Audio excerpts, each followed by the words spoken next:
Hey guys, welcome back to our channel. So in the previous video we have discussed about the Peano's postulates. We also have discussed some definitions about that is what is a natural number, integer numbers, rational numbers, irrational numbers, and hence we also studied about the real numbers. So today we will discuss about the divisibility. Now see what is the definition of divisibility. An integer b is said to be divisible by an integer a. Now see a की मैंने bracket में कुछ लिखा है that is not equals to 0. So an integer b is set to be divisible. अच्छा, हमने याद है आपको जब हमने ग्रुप थ्योरी पढ़ी थी वहाँ पर हमने डिवीजन एल्गोरिदम पढ़ा था, जहाँ हमने मॉड्यूलो के केसेस किए थे. तो वहाँ पे हमने डिवीजन एल्गोरिदम पढ़ा था.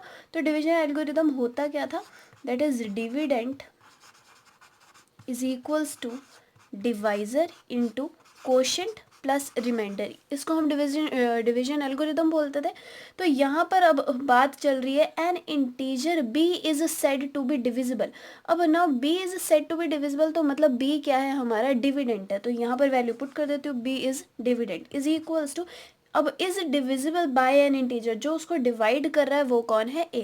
अच्छा, एक चीज़ ध्यान दो, यहाँ पर इसने लिखा है नॉट इक्वल्स टू 0. तो जो डिवाइजर होता है वो हमारा ऑलवेज नॉट इक्वल्स टू 0 होता है. नॉन ज़ीरो डिवाइजर होना चाहिए. 0 तो हर किसी को डिवाइड करता है. तो जो अब यहाँ पर हमने डिवाइजर की बात करनी है वो नॉन ज़ीरो डिवाइजर होगा. तो यहाँ पर डिवाइजर की वैल्यू पुट कर दी. इफ़ देयर एग्जिस्ट, हम ये कब बोलेंगे कि a जो है वो b को डिवाइड कर रहा है, if there exist an integer c. अब अगर कोई ऐसा c इंटीजर एग्जिस्ट कर जाए such that b is equals to a c, कि b किसके इक्वल हो जाए, ए सी के. मतलब ध्यान दो, कभी भी कोई चीज़ किसी को डिवाइड कब करती है, जब उसका रिमाइंडर ज़ीरो होता है. रिमाइंडर ज़ीरो होने का मतलब है उसको वो पूरा का पूरा डिवाइड कर रही है. तो यहाँ पर रिमाइंडर तो ऑटोमेटिकली क्या होने वाला है, ज़ीरो होने वाला है. तो कोशेंट की वैल्यू आएगी, मान लो उस कोशेंट को मैं क्यों लिख देती हूँ. तो अब ये कुछ ऐसी ही चीज़ बन गई ना. तो मतलब ये जो c था वो c किसके बारे में बात कर रहा था, वो कोशेंट के बारे में बात कर रहा था. तो हम क्या बोलेंगे कि कोई भी एक इंटीजर b को तब डिवाइड करेगा कि अगर एक हमें ऐसा c मिल जाए such that b is equals to a c. तो ये डेफिनेशन किसकी बन जाती है, डिविजिबिलिटी की. करने का मतलब है कि हमारा जो रिमाइंडर आने वाला है वो क्या आएगा, ज़ीरो आने वाला है. देयरफॉर अगर a b को डिवाइड कर रहा है तो हम इसको ऐसे लिखते हैं, that is a divides b. तो इसका मतलब होता है a divides b. In case अगर b जो है वो a से डिविजिबल नहीं है, दैट इज ये जो b इंटीजर है ये a से is not divisible by a, तो उसको हम ऐसे लिखते हैं, that is a does not divides b. इसका मतलब होता है does not divides b. Okay, for example हम कुछ एग्जाम्पल्स लेके चलते हैं. जैसे मैंने कहा 4 डिवाइड्स 28. ये तो वैसे ही आपको पता चल रहा है 4 जो है 28 को डिवाइड कर रहा है. पर हम 4 को 28 से डिविजिबल कब बोलेंगे, कि हमें एक ऐसा इंटीजर c मिल जाए सच दैट हम ऐसा कुछ लिख सके. तो अब डिवाइड कौन हो रहा है, 28. That is 28 can be written as 4 into something, और वो 4 इंटू समथिंग हमें पता है क्या होगा, 7 होगा. तो यहाँ पर वो c की वैल्यू कितनी होगी, 7. कि मुझे एक ऐसा इंटीजर मिल जाए सच दैट हम 28 को कुछ इस फॉर्म में लिख सकें. और एक एग्जांपल लेते हैं. सपोज अगर मैं कहूँ कि 3 डज नॉट डिवाइड्स 8, तो ऐसे कैसे पता चला. अब डज नॉट डिवाइड का मतलब कि मुझे कोई ऐसा इंटीजर नहीं मिलेगा. अगर मिल जाएगा तो डिवाइड करेगा, अगर नहीं मिलेगा तो डिवाइड नहीं करेगा. तो मतलब अब मुझे ऐसा चेक करना है कि यहाँ पे कोई ऐसा इंटीजर एग्जिस्ट नहीं करा. देयरफॉर क्या लिख सकती हूँ मैं, 8 is equals to 3 into something. मुझे कभी कोई ऐसा इंटीजर मिलेगा जिसको मैं 3 से मल्टीप्लाई करके 8 बना सकूं. तो ऐसा इंटीजर मेरे को कोई अवेलेबल नहीं है, देयरफॉर ऐसा c भी एग्जिस्ट नहीं करेगा. Hence 3 does not divides 8. Now next we will discuss about the proper factors. Now what is proper factors. अब फैक्टर्स का होने का मतलब क्या है. सपोज आप कोई भी एक नंबर उठा लो, let us suppose we consider 6. अब मैं बोल रही हूँ कि आप 6 के फैक्टर्स लिखो. तो 6 के फैक्टर्स होंगे क्या क्या, 1 2 3 6. फैक्टर्स होने का मतलब है कि ये किस किस से डिविजिबल है. तो ये 1 2 3 और 6 से डिविजिबल है. अच्छा, एक चीज़ और, हम कभी भी कोई नंबर लिखते हैं, जब मैं उसके फैक्टर्स की बात करती हूँ तो 2 फैक्टर्स जो हैं वो हमेशा पक्का ऑलरेडी एग्जिस्ट करते हैं. वो 2 फैक्टर्स होते क्या हैं, एक 1 एंड द नंबर इटसेल्फ. एक 1 ऑलवेज उस नंबर का फैक्टर होता है और एक नंबर इटसेल्फ अपना एक फैक्टर होता है. तो ये जो 2 फैक्टर्स हमेशा जो एग्जिस्ट करते हैं इनको हम बोलते हैं इम्प्रॉपर फैक्टर्स. और जो इम्प्रॉपर फैक्टर्स के अलावा जो रह गए उनको हम क्या कहते हैं, प्रॉपर फैक्टर्स। तो इस नंबर 6 के, इस इंटीजर 6 के प्रॉपर फैक्टर्स कौन से होंगे, 2, 3, एंड इम्प्रॉपर सबसेट्स कौन से होंगे, दैट इज फैक्टर्स कौन से होंगे, 1 एंड 6। फॉर एग्जांपल अगर मैं 7 की बात करूं तो 7, इवन हो ये 7 एक प्राइम नंबर है। प्राइम नंबर क्या होता है, जिनके फैक्टर्स, आगे हम चलो उसकी डेफिनेशन करेंगे, फिलहाल मैं इनके फैक्टर्स की बात करती हूँ। तो 7 के factors 1 and the number itself, तो ये दो तो ऑलरेडी इसमें आने ही आने थे, तो ये इसके क्या हो जाएंगे, इम्प्रॉपर। बट इसके अब हम क्या कहेंगे कि इसके proper factors does not exist and improper factors are 1 and 7। So इसी के साथ हम प्राइम नंबर के डेफिनेशंस भी अब पढ़ लेते हैं। तो प्राइम नंबर्स क्या होता है, that is any positive integer greater than 1 is called prime number if it has only two divisors, that is 1 and the number itself। अब इसका मतलब क्या हुआ कि प्राइम नंबर्स कौन से नंबर्स होते हैं, एनी पॉजिटिव इंटीजर, कोई भी पॉजिटिव इंटीजर चाहिए, मतलब ग्रेटर देन 0 होना चाहिए पॉजिटिव इंटीजर। अब एक चीज़ और कि पॉजिटिव इंटीजर होना कैसे चाहिए, ग्रेटर देन 1 होना चाहिए। ग्रेटर देन 0 तो पॉजिटिव इंटीजर्स होते हैं। अब उसने ये कहा कि हमें 0 से भी बड़ा, मतलब 1 से बड़ा चाहिए, 1 इज नॉट इंक्लूडेड। तो 1 से बड़े जितने भी पॉजिटिव इंटीजर्स हैं उनको हम प्राइम नंबर्स कब बोलते हैं, जब उसके या तो दो ही डिवाइजर्स हो, एक 1 एंड इटसेल्फ। तो अब मैं लिखना ज़रा स्टार्ट करती हूँ। जो हमने नेचुरल नंबर्स पढ़े थे, नेचुरल नंबर्स हमारे ऐसे होते थे, ऐसे चलते जाते थे सो ऑन करके। अब उसने कहा नंबर जो है वो 1 से बड़ा होना चाहिए, तो मतलब 1 तो इस सीरीज में है ही नहीं, तो इतना क्लियर होना चाहिए हमें कि 1 is not a prime number. तो 1 को हम कभी भी प्राइम नंबर नहीं बोलते, 1 is not a prime number. तो 1 is not a prime number. तो प्राइम नंबर्स आने ऐसे, तो अब वो बोल रहा है इनमें से प्राइम नंबर्स वो होंगे जिनके क्या हो, सिर्फ दो ही डिवाइजर्स हो, एक नंबर 1 एंड एक नंबर इटसेल्फ। तो 1 के डिवाइजर चेक करते हैं, 1 को कौन कौन डिवाइड करेगा, एक 1 एंड 2, तो ये तो इम्प्रॉपर आ गए, तो मतलब ये प्राइम बन गया। सिमिलरली 3 के divisors 1 and 3, number and 1 and number itself, तो ये भी प्राइम नंबर चला गया। अब 4 के डिवाइजर्स कौन होते हैं, 1 भी होता है, 2 भी होता है, 4 भी होता है। तो अब 1 और 4 के अलावा एक और मिल गया, मतलब हमें एक प्रॉपर मिल गया, पर हमें तो चाहिए थे सिर्फ 1 एंड इटसेल्फ, तो ये एक प्राइम नंबर नहीं है। सिमिलरली 5 भी एक प्राइम नंबर है, 6 भी एक प्राइम नंबर नहीं है, क्योंकि 6 के डिवाइजर्स अभी हम करके आए थे 4 डिवाइजर्स होते हैं, पर हमें तो 1 एंड इटसेल्फ चाहिए था, तो ये भी एक प्राइम नंबर नहीं है। सिमिलरली 7 बजे, ऐसे 100 आप प्राइम नंबर्स फाइंड आउट कर सकते हो, तो वो सारे के सारे प्राइम नंबर्स बन जाएंगे। अब प्राइम नंबर्स की एक डेफिनेशन और भी बना सकते हैं, that is any positive integer greater than 1 is called a prime number if it has no proper divisors. मतलब ये थे क्या यहाँ पे, ये इम्प्रॉपर डिवाइजर्स थे, तो मतलब होने क्या नहीं चाहिए, प्रॉपर डिवाइजर्स नहीं चाहिए हमें, क्योंकि जहाँ जहाँ प्रॉपर डिवाइजर्स आ रहे हैं वो हम निगलेक्ट करते जा रहे हैं। तो हम ये डेफिनेशन बना सकते हैं कि वो वाले पॉजिटिव इंटीजर्स ग्रेटर देन 1 जिनके क्या हो, which has no proper divisors. So this is the definition of prime numbers. So next is composite numbers. अब कंपोजिट नंबर्स क्या होता है, उनकी डेफिनेशन देखते हैं।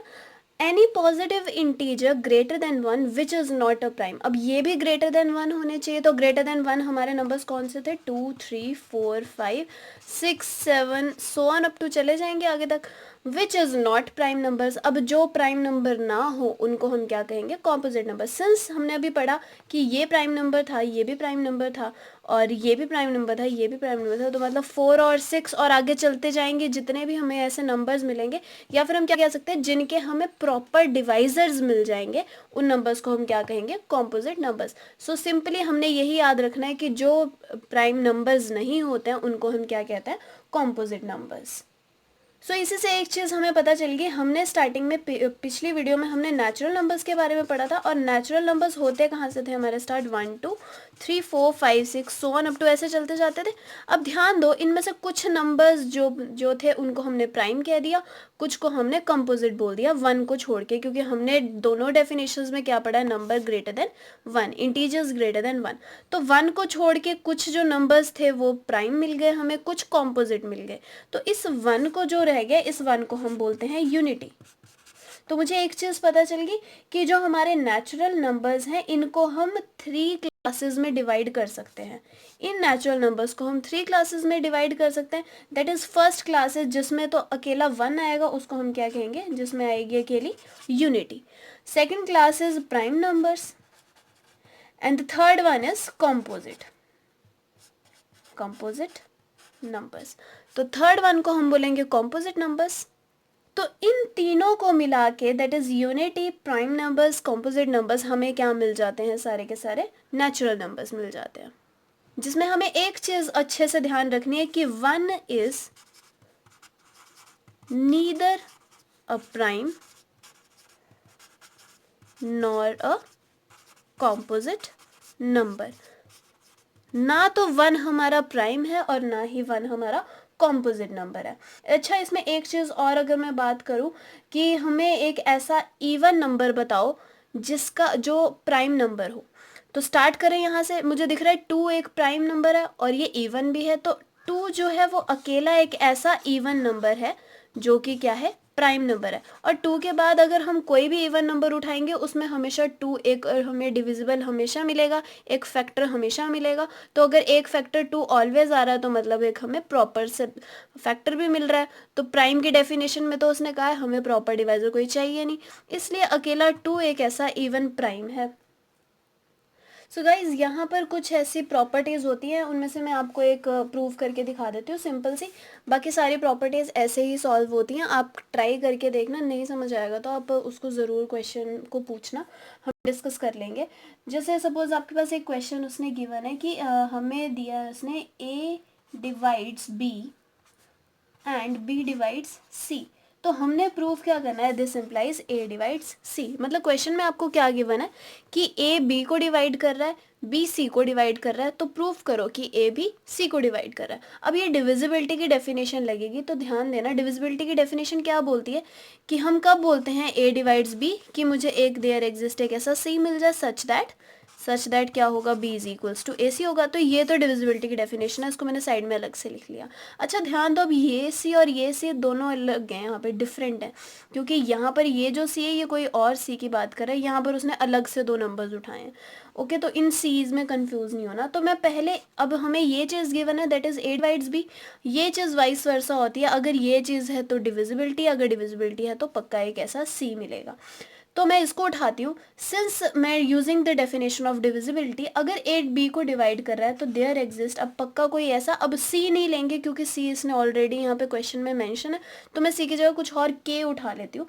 तो इफ़ A डिवाइड्स B, तो देयर एग्जिस्ट एक ऐसा K सच दैट क्या, B is equals to AK होगा। Let it be question number 1। अब उठाते हैं इसकी definition, since B divide C, therefore एक ऐसा, अब L उठा लेते हैं, है ना, क्योंकि सेम K नहीं उठाना हमने, एक ऐसा L बिलोंग करेगा। अब ध्यान दो, ये इंटीजर्स हैं सारे, A B C D, हम ये जितने भी नंबर्स उठा रहे हैं ये सारे के सारे इंटीजर्स होंगे, तो ध्यान रखना है, इनको इंटीजर्स जरूर लिखना है। That is there exist K belongs to integer. Okay, तो therefore if B divides C then there exists L belongs to set integers such that क्या होगा, यहाँ पे अब ध्यान से, यहाँ लिखा था B is equals to, ऐसे यहाँ लिखेंगे C is equals to B L। let it be equation number 2। मुझे ये चीज़ प्रूफ करनी है, अब मुझे ये चीज़ दिखानी है। ओके, मैं यहाँ पर आती हूँ, मैं क्या करूँगी, यहाँ पे यूजिंग इक्वेशन 1 मैं 2 में इसकी वैल्यू पुट कर दूँगी। तो therefore C is equals to B की वैल्यू यहाँ पुट कर दो, A K L, ये बन गया। ओके, अब देखो K और L क्या थे, इंटीजर्स थे, तो ये दोनों का प्रोडक्ट भी इंटीजर होगा। तो K L कुछ नया इंटीजर बनने वाला है, सपोज मैं उसको नाम M दे देती हूँ विच बिलोंग्स टू इंटीजर, तो कोई हमें एक नया इंटीजर मिल गया। तो मैं यहाँ लिख सकती हूँ AM। तो देखो यूजिंग दिस हम दोनों तरफ से इस डेफिनेशन को पढ़ सकते थे ना, मैंने अभी आपको बताया कि अगर ये चीज़ होल्ड करेगी तो पक्का एक ऐसा सी होगा, या फिर अगर एक ऐसा सी है तो पक्का एक ऐसी चीज़ होल्ड करेगी। तो अब मुझे एक ऐसा एम मिल गया such that using the definition of divisibility this implies, एक ऐसा एम मिल गया सच दैट ए डिवाइड्स सी। तो मुझे यही चीज़ प्रूव करनी थी इस क्वेश्चन में, तो अब ये चीज़ मैंने प्रूव कर दी है। ऐसे ही हमने सारे क्वेश्चंस करना है, तो डिविजिबिलिटी के जितने भी इस टाइप के क्वेश्चंस होंगे उनमें हमने ऐसे ही प्रूव करना है। सिर्फ डेफिनेशन यही वाली लगनी है और ज़्यादा कोई बड़ी चीज़ नहीं लगेगी यहाँ पे। और ये डेफिनेशन भी मैंने आपको बता दी है, बहुत सिंपल तरीके से लगती है। हमने पहले हर एक क्वेश्चन में अलग अलग से जो जो आपको गिवन है हमने उसको उठाना है। प्रूफ पे हमने बाद में जाना है कि जो चीज़ हमने प्रूव करनी है उसको अलग से रखो, जो चीज़ आपको गिवन है उस पर फोकस होना चाहिए, उसको उठाओ और डेफिनेशंस लगाते जाओ डिविजिबिलिटी की। ऐसे इक्वेशंस देनी है और वैल्यूज पुट करना है और फिर हमने फाइनल रिजल्ट तक पहुंचना है।